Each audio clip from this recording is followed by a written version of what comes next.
Hello anh em nha. Hôm nay em có cho ra mắt một lô Zippo New Funbox. New Funbox nha anh em. Bây giờ hình thức giao dịch tới gì nè, em không có mà ví dụ như chuyển khoản đủ bao ship hay là cái này kia nữa.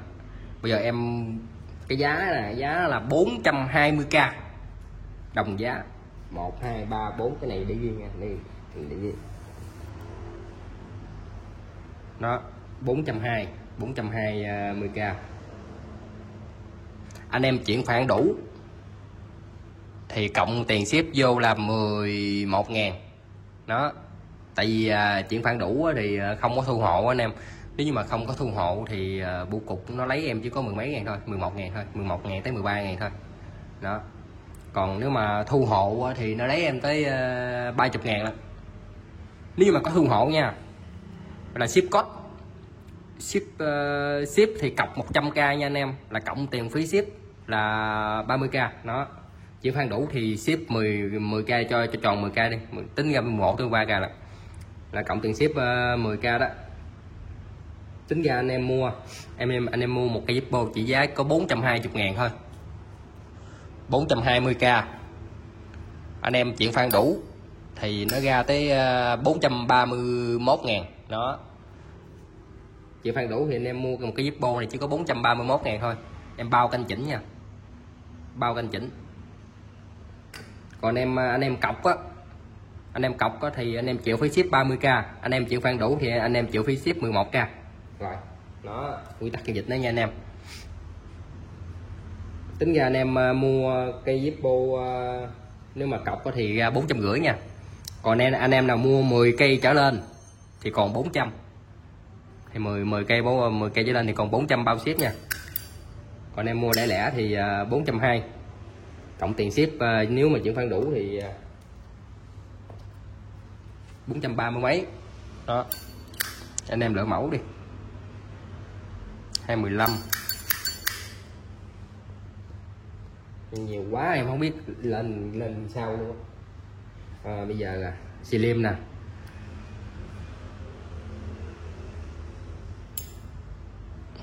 new, tất cả là new full box nha anh em. Cái box slim thì nó không có box nha, slim nó không có box, nhưng mà em sẽ tặng cho anh em một cái box zin luôn đó. Giảm đi từng con nha. Cái này là nguyên combo 60 kỷ niệm 60 năm nè, nguyên combo kỷ niệm 60 năm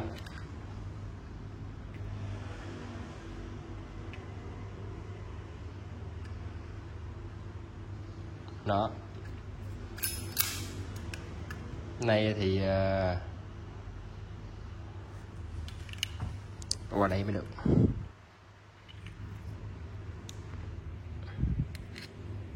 Này thấy 15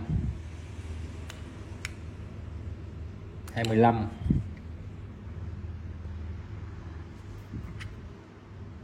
214 217 này, 217 nè, này 22 20 215 luôn, 215 214 217 đó. Đây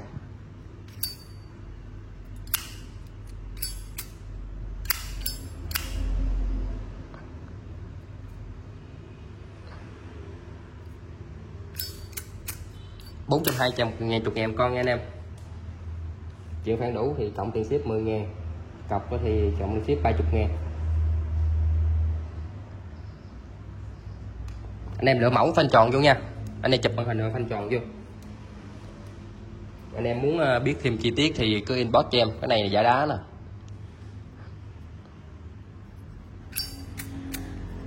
giả đá cốt đồng luôn. Mấy cái dòng mà phủ sơn hay là mấy sơn này là đều là cốt đồng hết trơn nha anh em. 215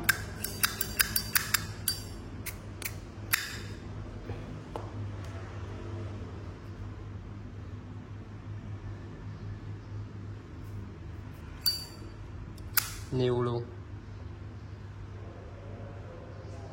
218 chủ đề quân sự đây, US 216.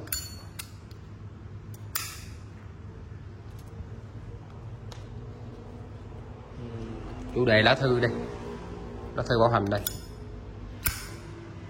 214.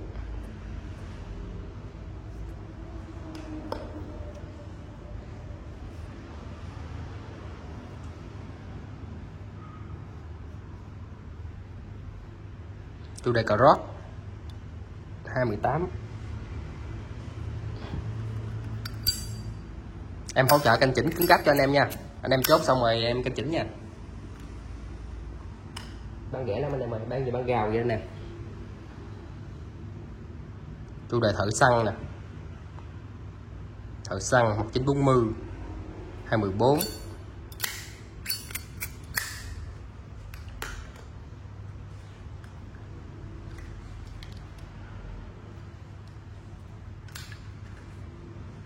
Chủ đề chiếc xe vậy đây, 217. Chủ đề chú chó bull, 216.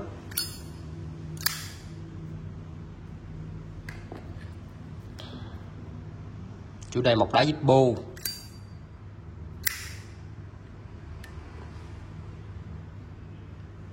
215. Chủ đề đánh gôn, 217.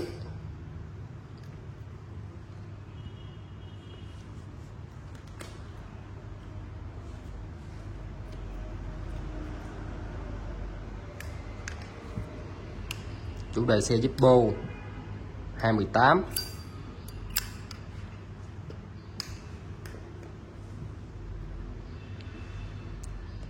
Chủ đề chữ Phạn hay sao anh em, khắc màu đổ sơn nha. Đơm phải xước, 217. New này nó dính dơ nha anh em, dơ nè. Chủ đề chú chó, 215. New luôn.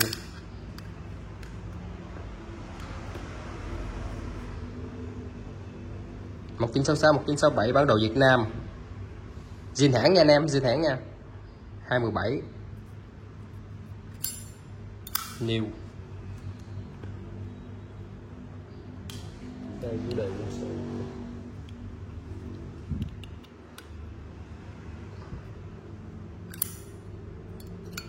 Chủ đề rap. Đây là chủ đề 215. Chủ đề nàng tiên cá, nàng tiên nè, con cá heo là gọi là nàng tiên cá đó. Nêu. Anh em chốt nha, anh em canh chỉnh là để em. Anh em chỉ cần chốt thôi. Còn chuyện canh chỉnh là để em. 215.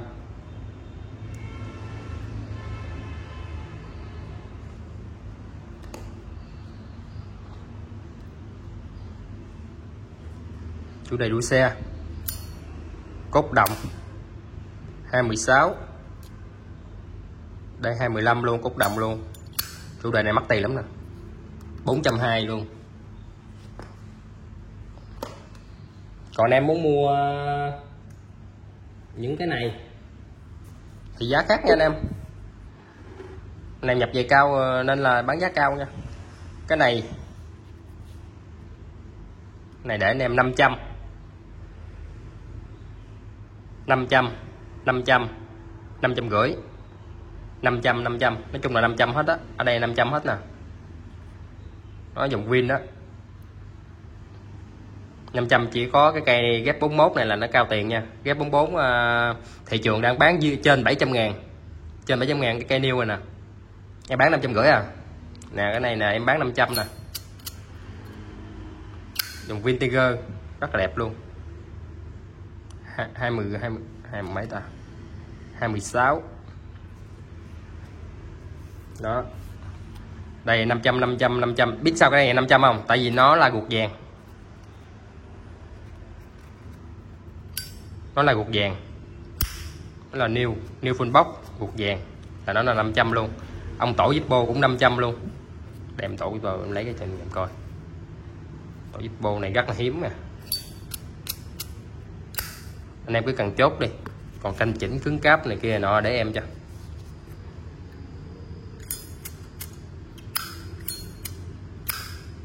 Đó. Đây cũng 500 luôn.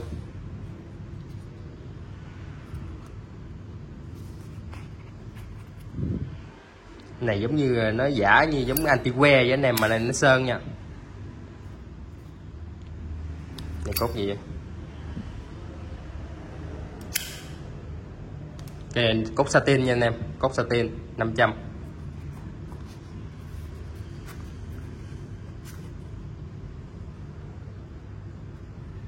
Cái này cốt đồng nè.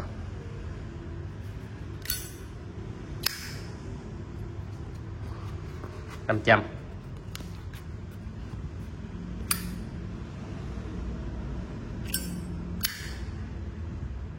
Luôn. Này dạng như nó cái nó làm xéo quá anh em. 500 luôn. Anh em cọc cọc 100k thì cộng phải ship 30.000 nha. Còn trên Phan Đủ thì cộng với ship 10.000 tới 13.000. Tính ra cũng có 400 mấy cây chứ.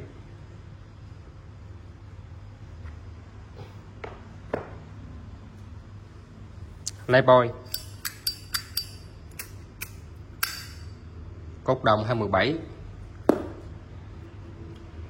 Cái này là phủ sơn hết nè, phủ sơn tắt nhiệt á. Chủ đề Zippo Canada. Cốt copper nha anh em, cái này cấp copper 2015. Cái này chủ đề quạt gió thổi Zippo chưa tắt lửa, không tắt lửa. Chủ đề này hay nè. Ý, cái cây Zippo này, cái cây Zippo này là kỷ niệm 100 cây, chỉ có 100 cây trên toàn thế giới luôn. Là cái cây này là hãng kỷ niệm về hãng Zippo, hãng kỷ niệm về ông tổ, ông chủ tịch, kỷ niệm ông chủ tịch thôi. Dòng này hình như em có đăng trên Zalo, là em nói mua không nổi đó.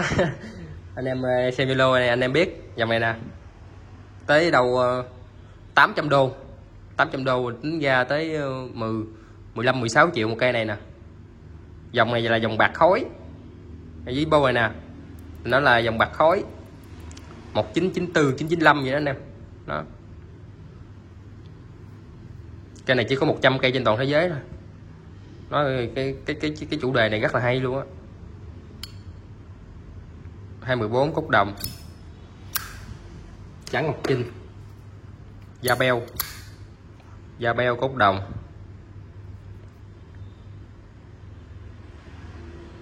Cái này mua mấy trời, 218 cốt đồng.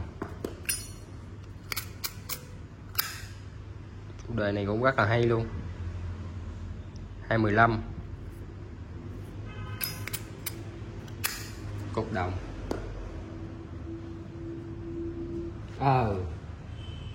Chủ đề nói về một cái máy quay phim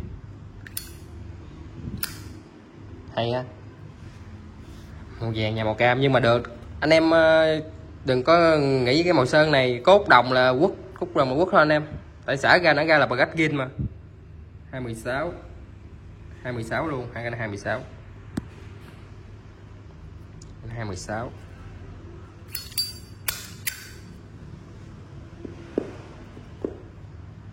Nó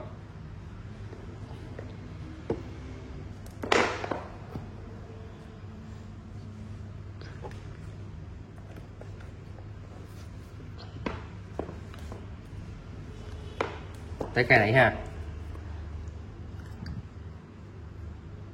216 cốt đồng nè. Anh em mua về bán cũng lời nữa nè. Em lời ăn cây đúng với ly cà phê thôi. 217 420. Khắc ăn mòn nha anh em, cái này khắc ăn mòn nè, 217 luôn. Chủ đề Marlboro ha, chủ đề phi ngựa ha. 216. Này chủ đề taxi New York. 216 420 luôn.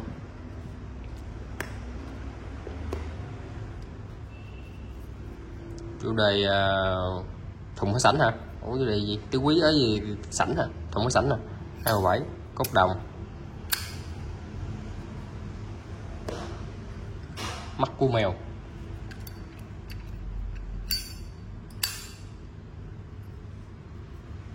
Anh em muốn biết thêm chi tiết thì inbox em nha.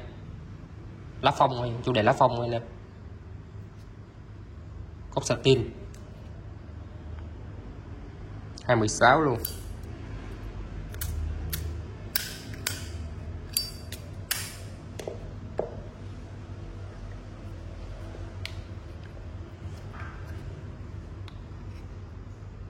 Chủ đề gì đây? Cốc đồng 217. Chỗ này khắc mòn nè, khắc mòn nha anh em. 217 luôn. 217 luôn anh em. Hàng bao la anh em cứ việc lựa thoải mái, không vấn đề gì hết. 217 luôn. Này 216 nè. Chủ đề một đá Zippo nè. 215 cốt đồng luôn.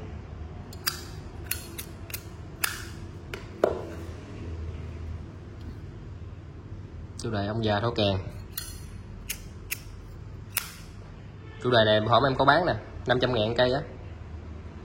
216 cốt đồng luôn.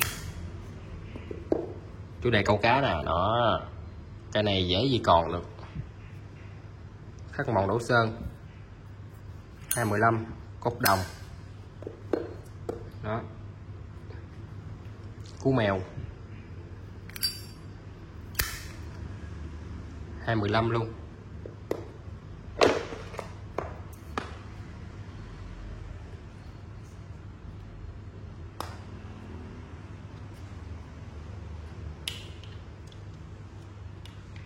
Nhiều quá em không biết bóc cái nào luôn. Đây 217 cốc satin. Đây cốc đồng.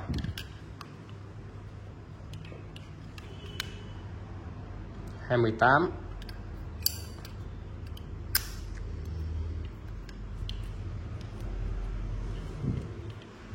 chủ đề đường đua. 216 rơm bóng. Chỗ này bức tường bị nứt. 216 luôn.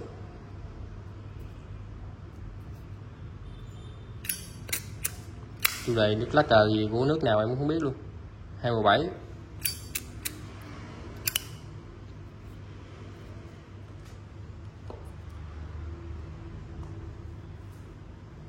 Gold. Còn chủ đề này, chủ đề quân đội này anh em. Chủ đề quân đội nè.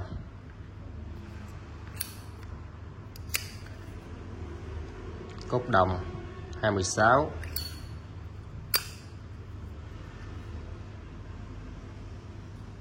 Hơi nhiều em quay hơi nhanh nha anh em. Anh em chọn mẫu đi, nó tất cả là nêu bóc hết. Nêu bóc hết luôn. 216 cốt đồng, chủ đề quân đội nè, 420 thôi. Thị trường đang bán trên 500 á. Trên 500 mới đâu dưới 500 được. Em nhập về rẻ em bán cho anh em rẻ. Bán mắc làm cái gì? Giao lưu là chính mà. 217 này cũng khắc mòn á, khắc mòn. 217 luôn. Đó. Đây là cây satin cũng 420 luôn. Ở lộn cây sơn. Xì liêm nè, xì liêm nè, thấy không? 215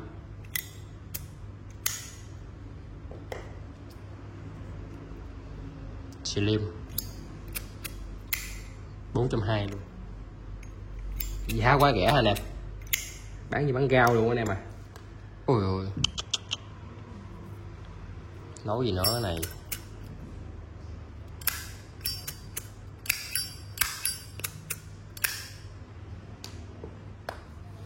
Đó chú chó nè, ngựa nè,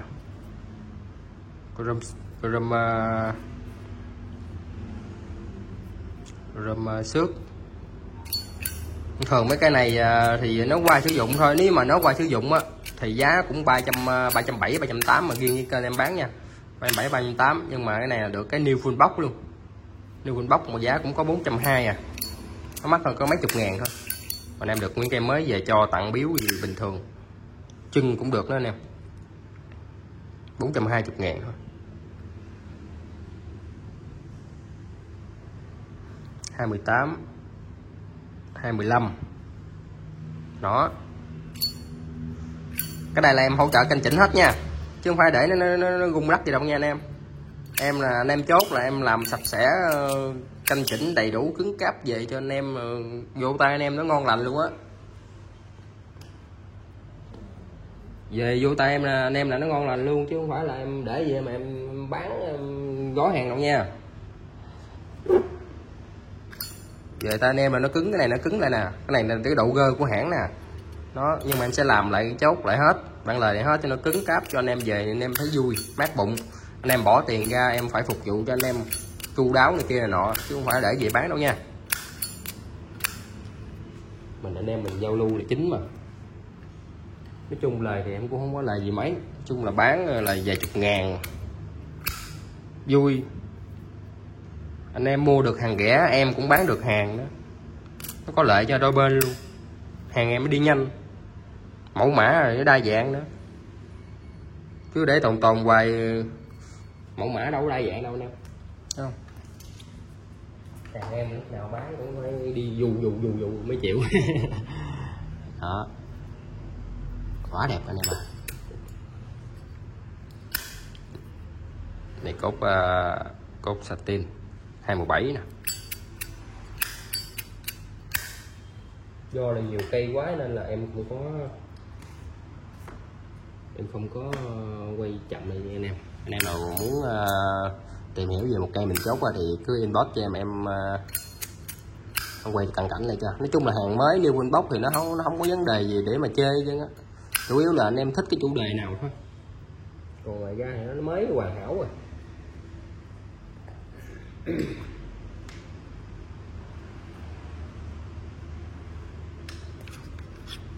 Đó. Hung nhau cũng chụp hình đăng lên đó. 26 luôn, cốt đồng nha anh em. Cái này cốt đồng đẹp quá. Cái này cốt copper nè, 26 là cốt copper, cái tim cốt copper nha. Nè, đây em món này nè. Đó. Cốt copper. Cái tim. Cái này chắc có copper luôn quá. 215.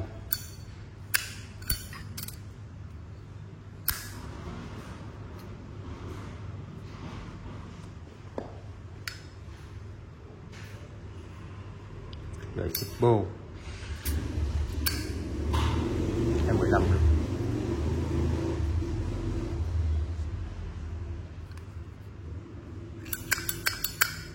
Thay vì em bán 450 em bao ship thì nó ra cũng còn 420 thôi, đúng không anh em?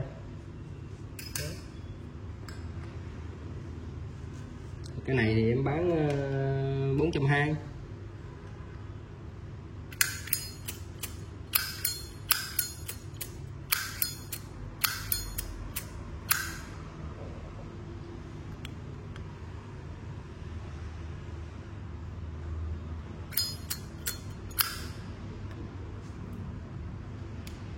Em cũng cảm ơn anh em thời gian qua luôn ủng hộ em. Cảm ơn anh em nhiều lắm. Em bán rẻ chứ anh em không thích anh em cũng đâu có mua đâu, đúng không? Mà được cái anh em ủng hộ nhiều quá, em cũng cái đó cũng là động lực để em lấy hàng về em bán anh em. Nói chung anh em giao lưu thì không phải gì, cái nào rẻ thì mình cứ mua. Ai mà không muốn tìm hàng ngon bổ rẻ, ngay cả em lấy hàng nên em cũng tìm hàng ngon bổ rẻ để mà em về em bán rẻ cho anh em. Đó. Chủ đề Giáng sinh, chủ đề Giáng sinh anh em ơi.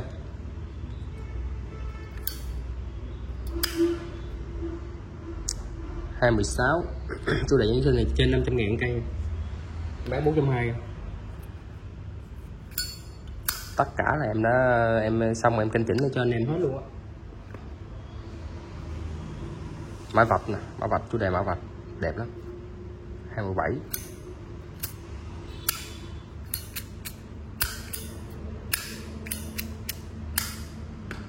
Đó, anh em ưng cây nào thì anh em chụp màn hình gửi qua em nha. Em ở đây có về được 100 cây, tất cả là có bóc hết trơn nha anh em. Cái bóc em lấy ra để nó tràn màn hình quá nên là chiếm diện tích lắm, nhưng mà nó em báo là new full box á, báo là new full box. Chủ đề thời gian đây,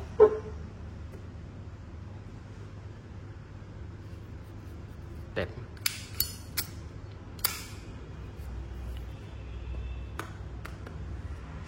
Đó. Anh em cọc thì cộng 11.000, bù 11.000 tiền ship.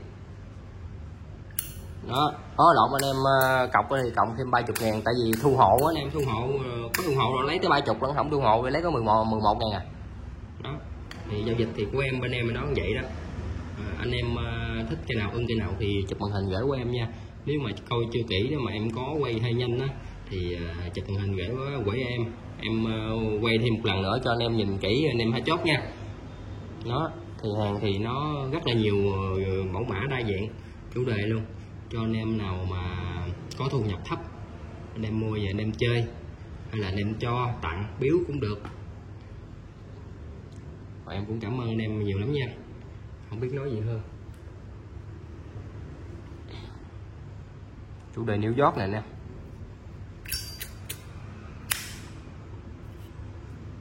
Rồi em xin kết thúc clip tại đây nha. Cảm ơn anh em đã xem clip, chúc anh em buổi chiều vui vẻ nha. Rồi số điện thoại Zalo thì em có để ở dưới phần mô tả nha anh em. Anh em nào mới thì inbox cho em nha. Bye bye anh em, hẹn anh em ở clip tiếp theo nha. Mong là anh em cũng sẽ chọn được một cây ưng ý cho mình. Bye bye anh em.